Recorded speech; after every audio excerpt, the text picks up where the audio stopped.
Bienvenue dans ce podcast où se rencontrent nos deux approches. Nous sommes Stéphanie et Alfred, thérapeutes, facilitateurs, formateurs.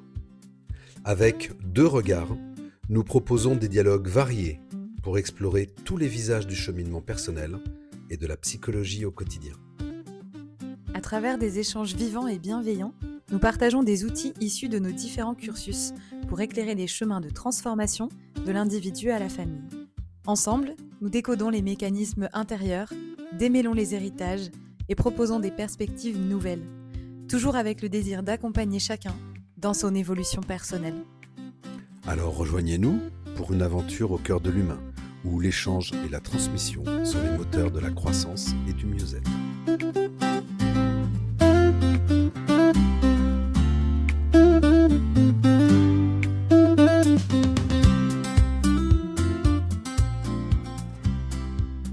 Bonjour Stéphanie. Salut Alfred. Troisième podcast. Troisième épisode, ouais. Puisque le dernier c'était au restaurant, c'était bien, ça moi j'aimerais bien faire plus souvent au restaurant, c'est très chouette. Ouais, c'était vraiment chouette. Et c'était avec toi comme invité, mais la prochaine fois ça sera quelqu'un d'autre. Et aujourd'hui on va parler des personnages. Des personnages. Ah, qui sommes-nous? Donc alors, il y a plein de mots, personnage, personnalité, persona. Les masques. Les masques, les rôles que l'on joue. Donc on va essayer de parler un petit peu de tout ça. En gros, qu'est-ce que c'est? C'est simplement que je vis dans une société et si je veux me fondre dans cette société, pouvoir m'adapter à cette société, à un moment je vais mettre différents masques en fonction de ce que je fais. Chaque masque aura une persona différente, la persona du papa, par exemple, donc qui peut être un papa gentil, écoutant, agréable, et qui va pas dire de gros mots, par exemple, parce que le contexte donnant le sens, lorsque je suis avec mon masque de papa, je vais faire attention à certaines choses. En tout cas, moi, c'est ce que je fais. Et puis après... je vais devenir peut-être le compagnon de ma compagne et je vais donc là mettre le masque du mari, de l'amant et je serai à nouveau autrement et le lendemain je vais partir au travail. Donc comme j'ai une super formation demain avec plein de gens et avec toi, nous allons mettre tous les deux le masque du formateur, de l'accompagnant et effectivement ce masque-là fera on aura un comportement spécifique à ce contexte-là. Donc ces masques-là sont importants parce qu'ils nous permettent de nous adapter. Donc il y a des masques qui ne sont pas problématiques. Il y a des masques de temps en temps qui peuvent être plus problématiques. Par exemple, si on parle du triangle, puisque c'est un truc que j'aime beaucoup, le triangle de Karpman, mais on fera un podcast spécifique là-dessus, mais avec la victime, le persécuteur... Le sauveur, c'est à nouveau un masque que je mets.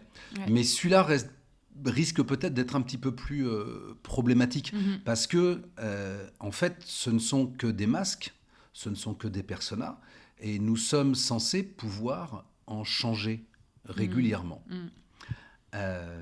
Certains masques restent collés à nous. Tu sais, c'est comme le chevalier à l'armure rouillée. Je vous encourage à lire ce livre, magnifique, où à force de mettre son armure, il n'arrive plus à l'enlever. Certains masques, c'est un peu ça. Ils nous restent collés à nous. Et en fait, on peut donc se poser la question de qui sommes-nous, en fait, derrière ces masques. Est-ce que nous avons des masques tout le temps ou est-ce que de temps en temps, nous sommes vraiment nous? Savons-nous qui nous sommes lorsqu'on enlève ces masques? Voilà, donc ça c'est des questions qu'on peut se poser. Voilà, en tout cas, en point de vue un peu psychologique, voilà les masques. Et moi j'aimerais que tu m'en parles un petit peu, toi, au point de vue un peu spirituel, parce qu'on retrouve les mêmes choses dans certains mouvements. En fait, oui, il y a différentes façons d'en parler, différentes approches, mais on arrive finalement aux mêmes conclusions et aux mêmes questionnements. Ce fameux qui je suis, qu'est-ce que c'est être pleinement authentique? On parlait de l'authenticité dans le premier épisode du podcast. Et puis c'est un sujet qu'on va longuement aborder pendant notre retraite en janvier. Donc voilà, vous avez 4 heures. Qu'est-ce que c'est être authentique? Qui je suis vraiment? Donc oui, on peut parler. Moi, j'aime bien parler de petits personnages en fait, qu'on a effectivement plusieurs petits personnages à l'intérieur de nous et qui vont prendre plus ou moins de place selon les moments. Donc effectivement, c'est ce que tu disais. Hein. Voilà, à certains moments, c'est le personnage du formateur, plus ou moins sérieux, mais en tout cas, voilà, qui est dans une posture quand même de je transmets. Et puis à d'autres, je vais pouvoir déconner avec mes potes. Et là, je suis plus du tout dans la même énergie.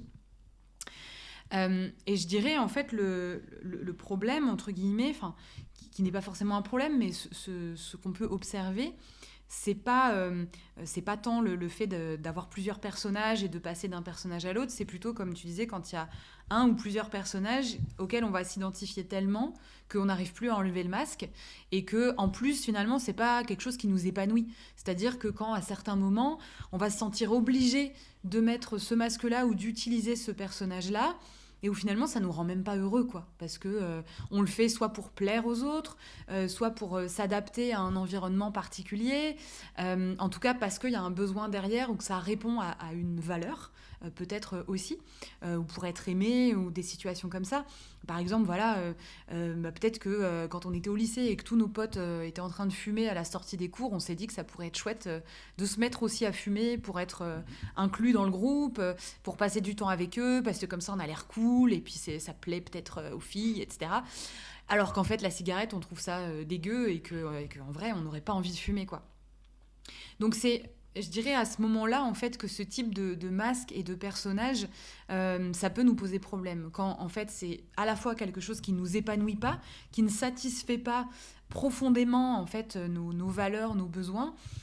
Et quand en plus on n'arrive plus à faire autrement parce qu'on s'est tellement défini par ça que finalement on ne sait plus ce que ce serait d'être par exemple dans l'extrême opposé. Ce serait quoi en fait on n'y a pas forcément accès alors que ça pourrait être aussi une ressource d'être dans l'autre polarité, dans l'autre énergie de ce personnage là, de ce qu'on a développé, mais à un moment donné on sait plus comment faire, on sait plus comment l'enlever en fait.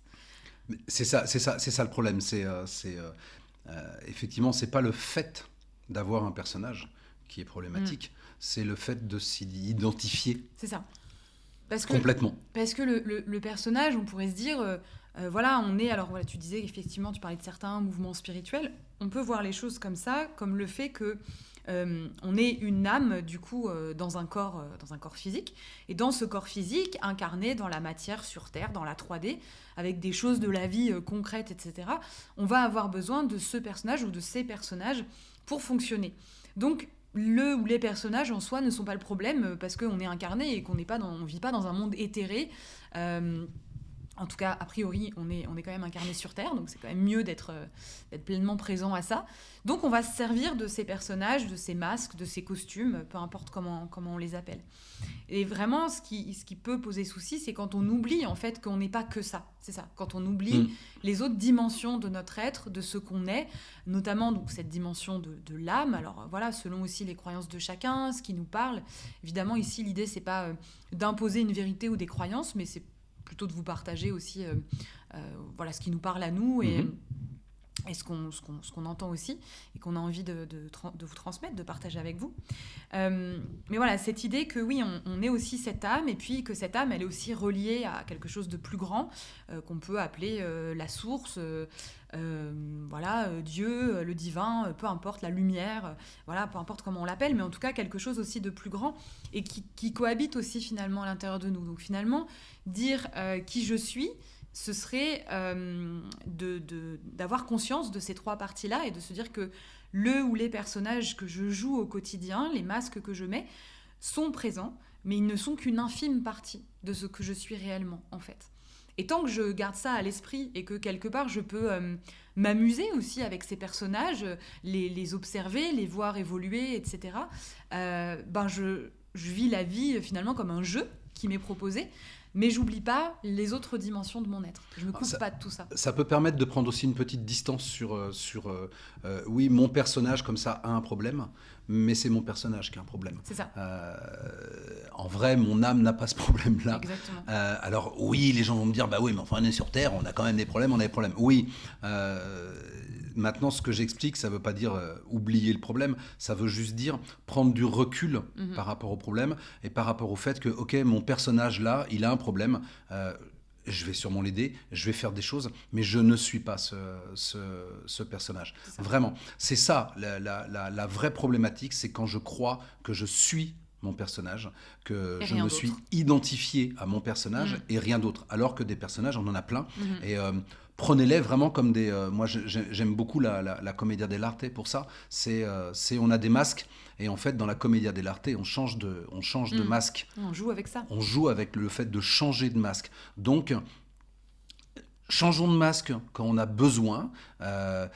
Si ma passion, c'est de me plaindre, par exemple, comme donc me mettre en position de victime avec un masque de la victime, effectivement, si je me plains tout le temps et que j'ai l'impression que tout le monde m'en veut et que de toute façon même l'univers et même le divin m'en veut, alors oui, je passe mon temps à me plaindre et là, effectivement, je suis collé à un masque de victime et bien évidemment, lorsqu'on met un masque, on voit aussi le monde à travers ce masque. Donc quand je mets un masque de victime, en fait, tout ce qui arrive autour de moi, ça m'est destiné, c'est de la faute des autres. Moi, j'y suis pour rien. De toute façon, on m'en veut. Et quand je dis on, c'est vraiment on, c'est-à-dire c'est tout le monde, c'est tout le monde. Et donc, je ne peux voir le monde que comme ça, pardon. Forcément, le jour où je retire ce masque de victime, je m'aperçois que peut-être que la remarque de l'autre ne m'était pas forcément destinée, qu'elle était peut-être drôle, qu'elle n'était pas faite pour me blesser, etc. etc. Donc, attention, quand on a un masque, on voit et on interprète les choses en fonction du masque que l'on met. Ce n'est pas la vérité. Ouais. Encore une fois, c'est la réalité que je me crée à travers ce masque-là. Et à travers toute la façon dont ce masque, finalement, il s'est construit. Parce qu'il peut s'être construit en fonction de croyances qu'on nous a inculquées, amenées dans l'enfance. Il peut être construit par rapport à des événements que j'ai vécus, justement, dans l'enfance. Bien sûr. Alors, on parle beaucoup de l'attachement. Et c'est pareil, c'est un sujet aussi qui est important pour nous et dont on parlera dans la retraite du mois de janvier, la retraite Être Soi. Parce que selon le type d'attachement aussi que j'ai construit dans mon enfance, je vais voir aussi la vie et les relations avec les autres à travers ce prisme-là. Donc si je me suis construit dans un attachement plutôt anxieux où je ne pouvais pas forcément faire confiance aux adultes qui devaient prendre soin de moi et qui étaient là pour ça, je vais construire aussi plein de croyances autour de ça. Peut-être que je n'ai pas assez de valeur, peut-être que je ne suis pas important, peut-être que je ne mérite pas. Donc peut-être que je vais construire des masques spécifiques pour me faire aimer, pour me prouver que j'ai de la valeur aux yeux des autres, etc. Et au fur et à mesure en fait, que je mets ces couches de masques qui partent d'abord d'un espace souffrant, donc d'une blessure, je m'éloigne en fait de qui je suis en essence. Et qui je suis, je suis une âme dans un corps, mais j'ai de la valeur en fait. On a tous une valeur qui est innée, qui ne dépend pas de ce qu'on a fait, de combien il y a sur notre compte en banque, etc. etc. Donc c'est aussi toutes ces croyances-là et toutes ces expériences du passé qui vont déterminer d'une certaine manière comment j'ai construit ces masques et quel masque je vais prendre. Et c'est ce qui fait qu'on n'a pas non plus tous les mêmes masques dans notre vie. Et puis évidemment, il y a aussi toutes les mémoires, les croyances familiales, les mémoires transgénérationnelles, toutes les choses aussi qui ont pu se transmettre de cette façon-là. Et tant que je continue à porter ces masques, finalement, je continue à nourrir aussi ces croyances, que j'ai pas de valeur, que la vie est dure, etc. etc. Les croyances font partie du masque. Bien sûr. Alors là, on est sur un masque, on est même sur un habit entier, en fait. Ouais. Il y a costume. Il y a le manteau, il y a les bottes, il y a tout. On parle beaucoup de carte du monde en PNL. La carte du monde, c'est ta réalité, en fait. C'est ce qui te permet d'avoir, à un moment, de te faire une idée de la réalité autour de toi, sachant que la réalité n'existe pas parce que la tienne n'est pas la même que la mienne. Voilà. Donc, écoute, voilà pour ces masques. On avait envie d'en parler 5 minutes. On en a parlé un petit peu plus que ça.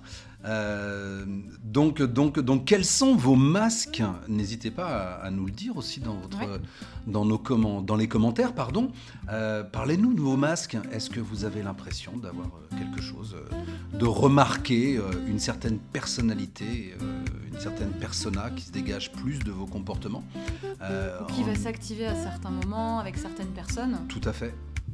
Donc n'hésitez pas à nous laisser des petits commentaires là-dessus. Parlez-nous de vous, posez-nous des questions, nous y répondrons aussi.